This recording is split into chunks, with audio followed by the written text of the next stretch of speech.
operadora de saúde foi condenada a ressarcir os gastos com medicamentos e a pagar uma indenização por danos morais a um casal que teve o tratamento de leucemia do filho negado.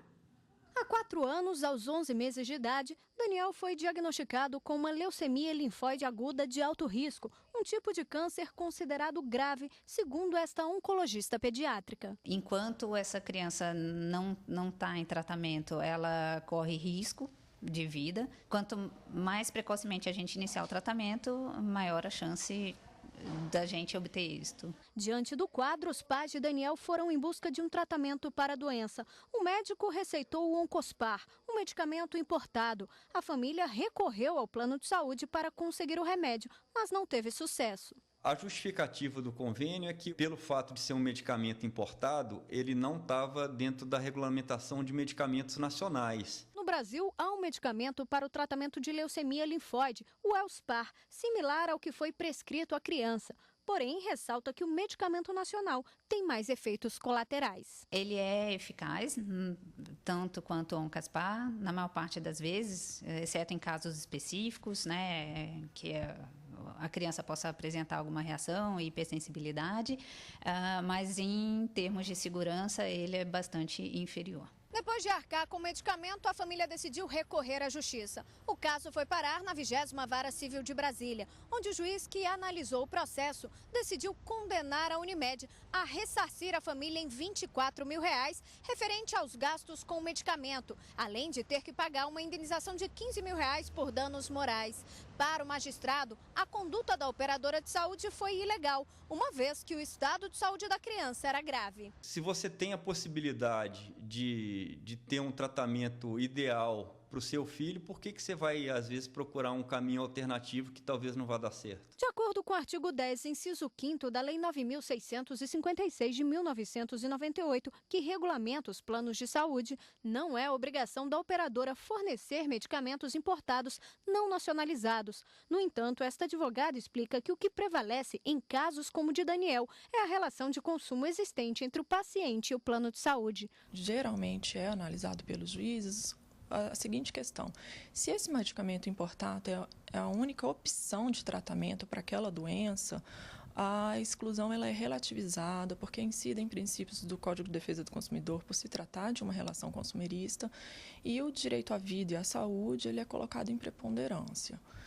Se não existe um medicamento nacional que surta os mesmos efeitos terapêuticos do medicamento importado que foi prescrito pelo médico, e isso caracteriza o medicamento importado como a única solução para o caso, então a cobertura é devida.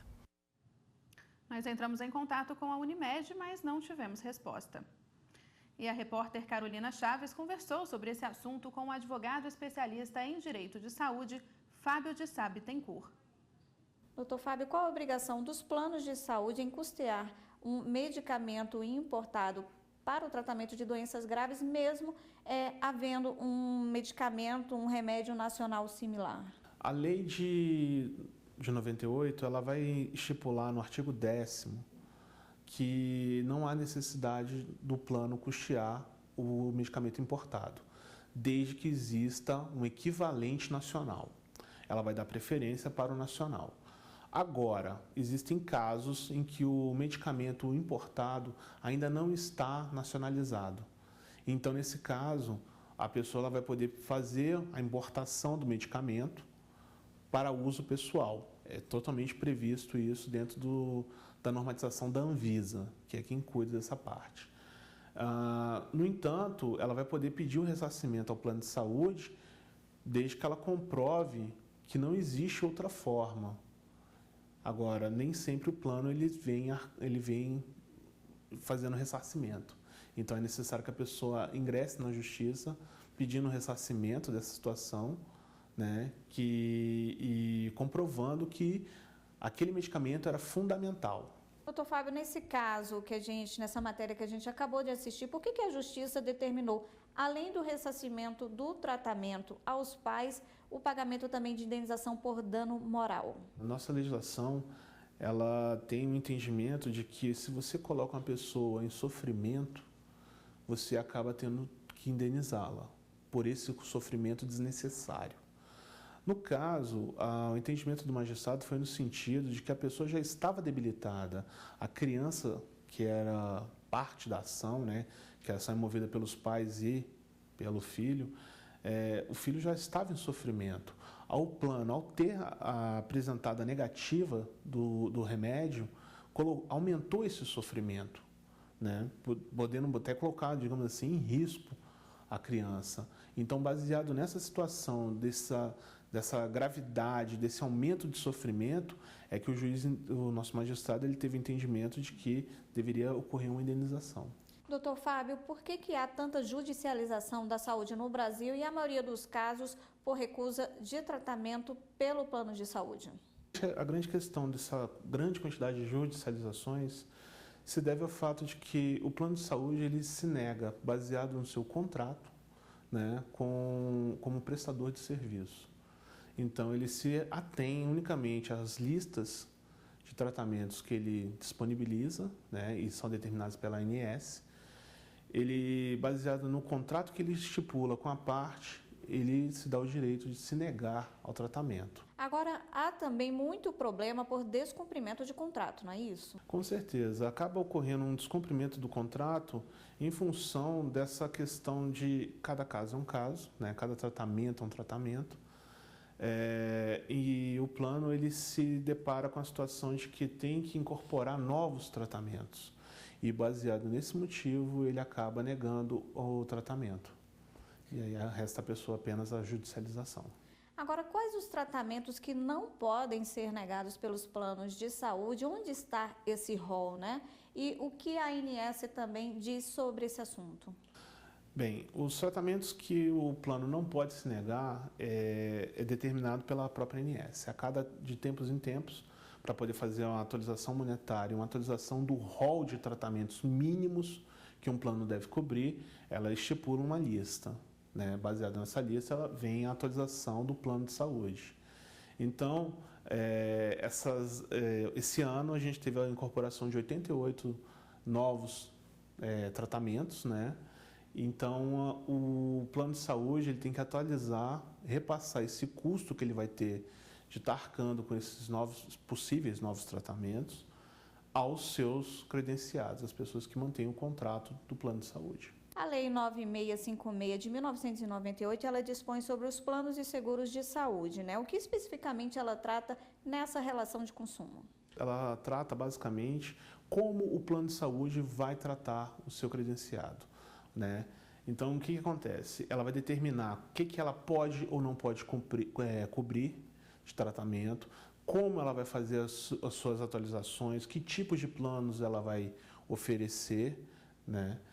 E, na verdade, a questão sobre o consumo, ela vai ser determinada pelo Código de Defesa do Consumidor, porque a relação da prestação de serviço do plano de saúde, ela é uma relação de consumo, segundo o nosso entendimento já acumulado no STJ. Essa lei ela é de 1998, mas só entrou em vigor em 99, né? Quem aderiu a um plano de saúde antes de 1999 ficou prejudicado? A lei retroage, como é que fica? Hoje em dia já está pacificado o entendimento de que o plano de saúde ele retroage, né?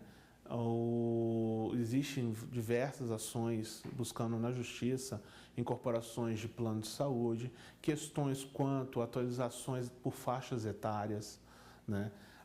A lei de 98 ela estabelece que a partir dos 60 anos não pode mais ocorrer atualização por faixa etária. Então, assim, algumas pessoas se depararam com essa atualização nesse período. Hoje em dia está super tranquilo, o entendimento já é de que o plano ele tem que se adequar à situação de hoje, mesmo que você seja um credenciado desde antes de 98. Agora, qual seria a solução para diminuir a demanda de processos da área da saúde na justiça brasileira? A solução, basicamente, seria uma política pública, né? Deveria ter a grande questão que se coloca é que a evolução da medicina não está não está andando ao mesmo lado da prestação de serviço do plano de saúde. É nesse momento em que o plano de saúde ele tem negado a prestação de serviço, né? Ele não encontra o tratamento aqui na nossa nacionalidade, no nosso país. Mas o tratamento já existe, já está implantado, já virou literatura, referência em outro país. Até que esse tratamento chegue aqui no Brasil, e devido à burocracia técnica que é necessária, ele demora um pouco a ser implantado. E é nesse momento em que o plano fica na dúvida, se ele aceita pagar o tratamento ou será que aquele tratamento ainda é considerado experimental. E aí fica um impasse. E durante esse impasse, quem sofre é o paciente. Doutor Fábio, muito obrigada pelas informações e pela participação também aqui no Jornal da Justiça, primeira edição. Tudo bem, eu que agradeço. Você vai ver logo